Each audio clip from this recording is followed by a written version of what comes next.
a reality to some. The thought of spending an isolated period of time during a turbulent series of storms inside a lighthouse would be a strange and seemingly scary predicament to be in. The waves crashing against walls, rain and hail pelting the windows, and the roll of thunder surrounding you, not knowing when and if the weather will yield. Certainly, it would take a mental toll on a person. It seems that some would break under these conditions, and others wouldn't. And those that broke, perhaps would never leave. Such a place we're discussing today is the Seguin Island Lighthouse, located in Maine. And this haunted Maine lighthouse holds dark and chilling secrets. Today's video is sponsored by Hungry Root. If you're like me, you enjoy eating healthy, especially if you're trying to lose weight, like I've been. That's why I decided to partner with Hungry Root. Not only did they send me a bunch of food, but the food is healthy and high quality. I received my first box last Wednesday, and I already ate a few things. I chose simplicity and time saving as part of my plan, because it takes a long time to make these videos, and life happens. So I need all the time I can get. So far, I've loved everything I've tried, from the beef jerky snacks to the probiotic shake, and now these dumplings. In the past, I've gotten takeout quite a bit, honestly, and a couple meals of takeout these days could provide a box of Hungry Root. And not only do you get more food, but it's way better for you. Hungry Root has saved me time, some money, and it's super convenient because it gets delivered to your door, so there's no shopping involved in the store. And I hate shopping in the store, I'm not gonna lie. Like I said, I chose to be healthier, but especially if you have dietary restrictions like needing to be gluten-friendly or vegan or anything in between, Hungry Root can help you out. To get started, click my link below or scan the QR code on screen now. You'll take a short fun quiz letting Hungry Root know what you like and what you need, and then you'll build a personalized cart of all your grocery needs, and then voila. Your first box will arrive in just a few days.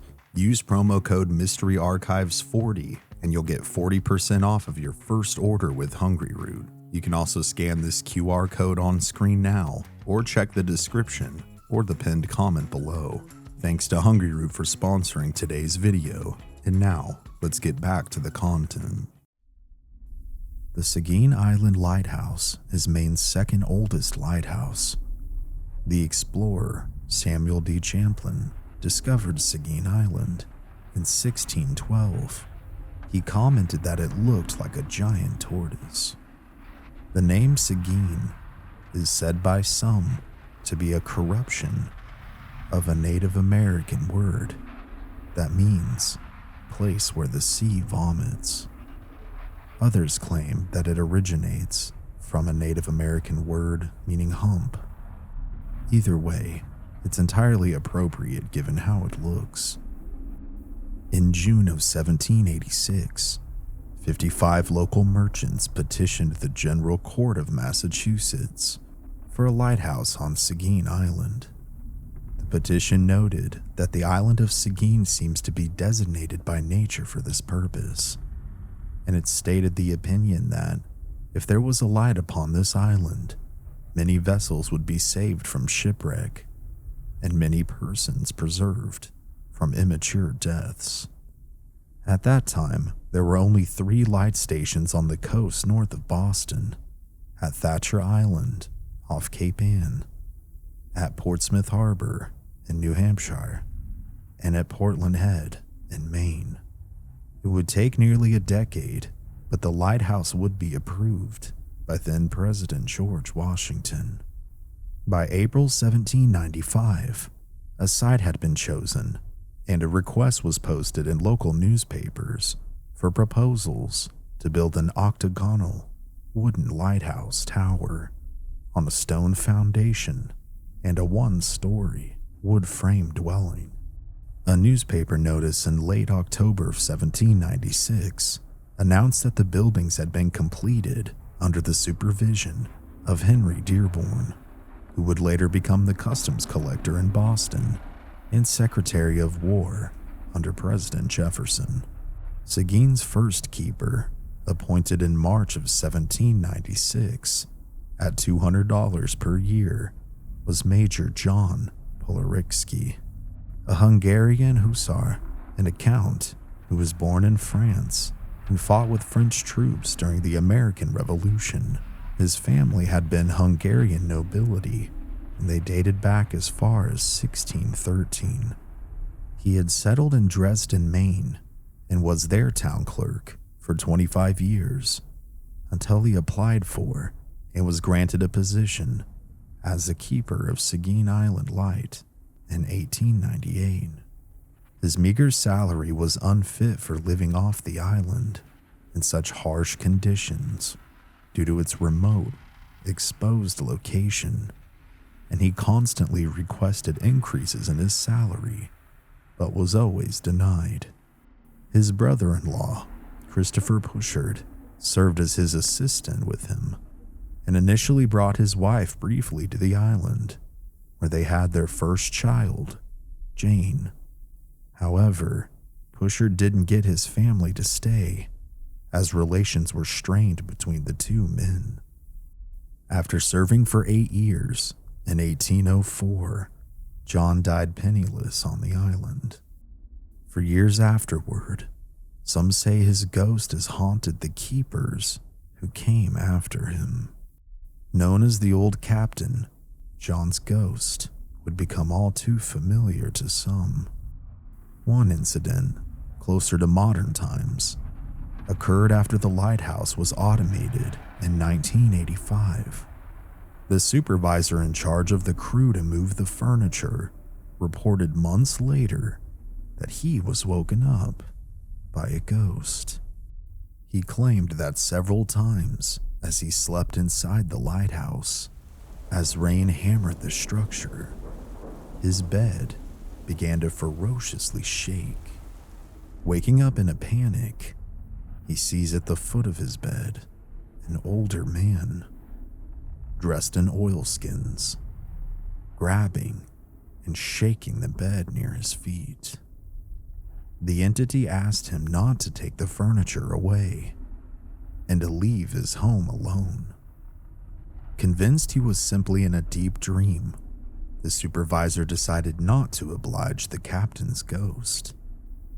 The following day, he decided to move the furniture anyways, as he and his crew had been paid to complete it.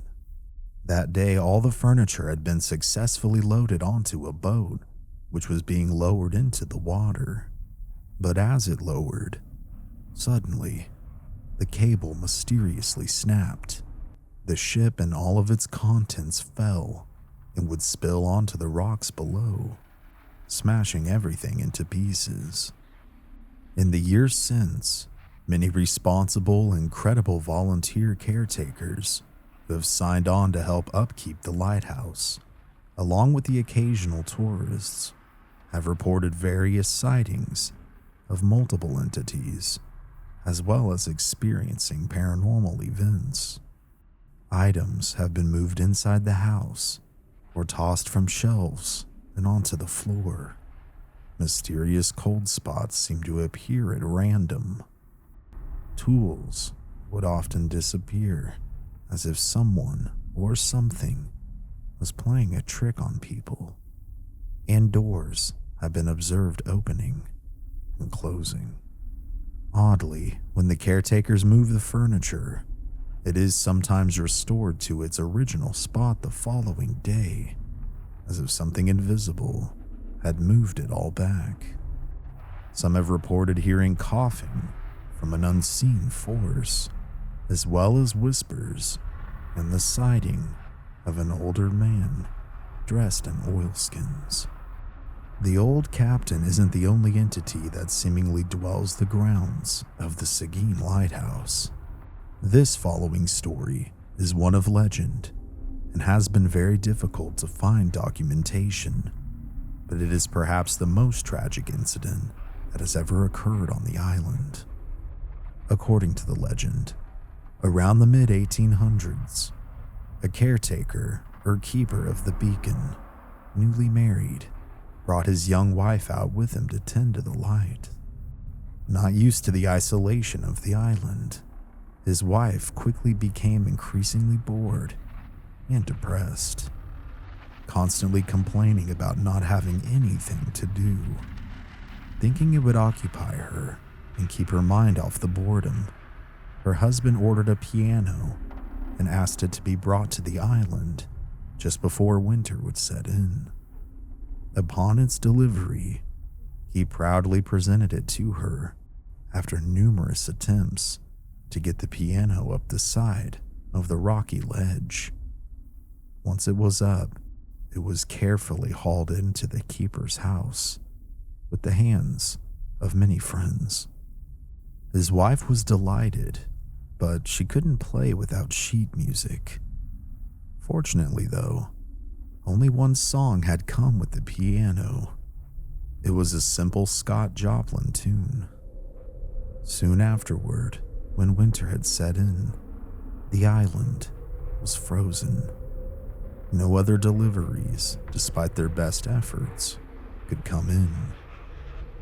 Isolated more than ever, together, the man's wife would continually play her piano, playing the same song over and over and over again. The isolation and constant playing of the same tune over countless hours and days began to take their toll. The husband of the couple began to lose his sanity. Finally, reaching his breaking point, he had had enough. He took an axe and, with a fit of fury, chopped the piano into pieces. Following the outburst, once the shock had subsided, his wife bitterly complained. He would then turn on and attack her, gruesomely chopping her with the axe. Within hours, it seemed that the man had finally come back to his senses, but realizing the horrendous act he had committed, he decided to turn the axe on himself. Today, some say that on the Kennebec River, during foggy nights, you can hear the ghost of the lighthouse keeper's wife playing the same ghostly tune on her phantom piano out over the waves on those still, calm evenings. Many mariners and former keepers have claimed to have heard some kind of piano tune playing over the waters as well.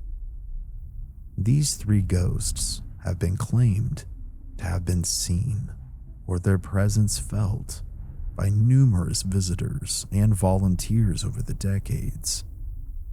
Among other entities, some of which I was unable to find origin information on, is the one of a young girl. And her story goes like this.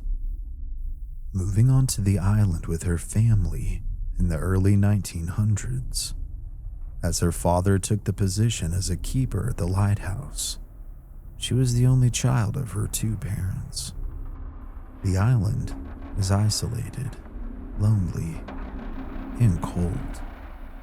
There are no other children to play with, or much to do for a young child to stay entertained. One of the activities she tried to preoccupy herself with was throwing rocks down into the water from the cliffside near the lighthouse.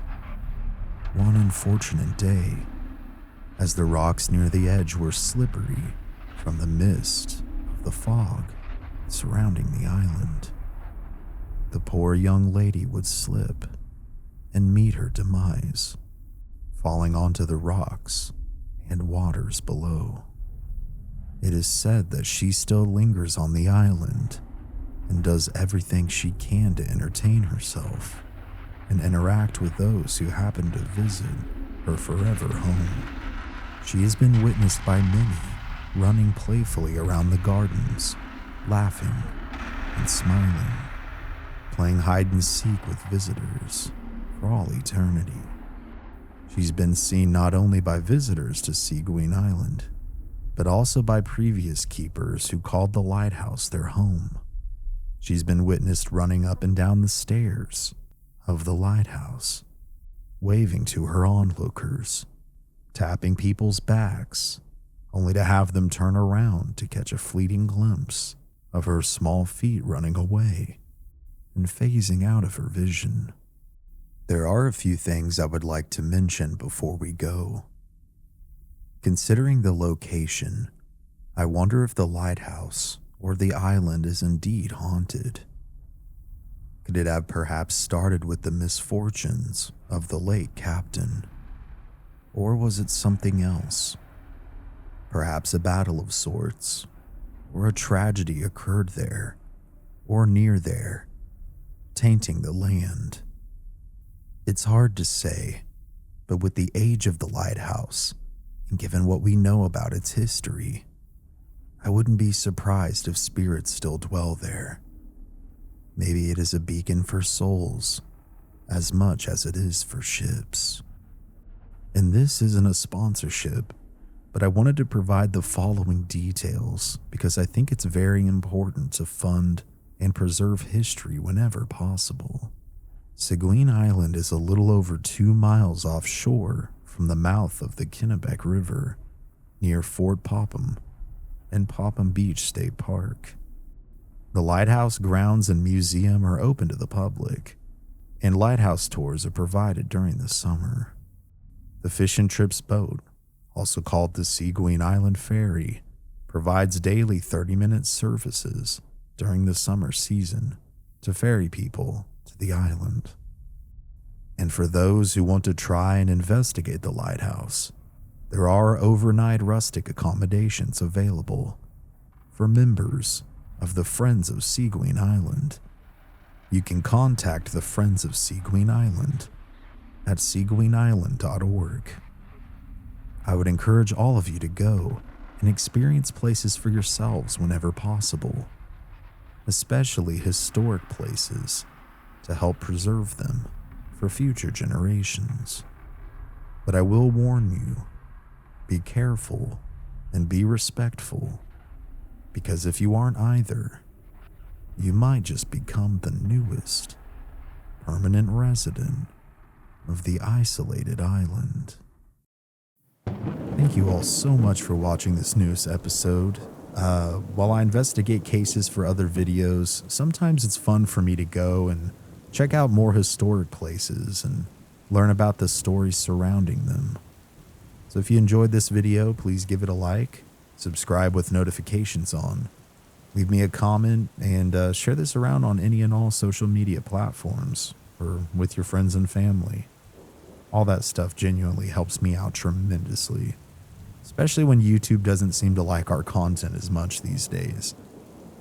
There will be a new and terrifying case for an episode coming out very soon, and I did want to thank you guys as always for supporting me.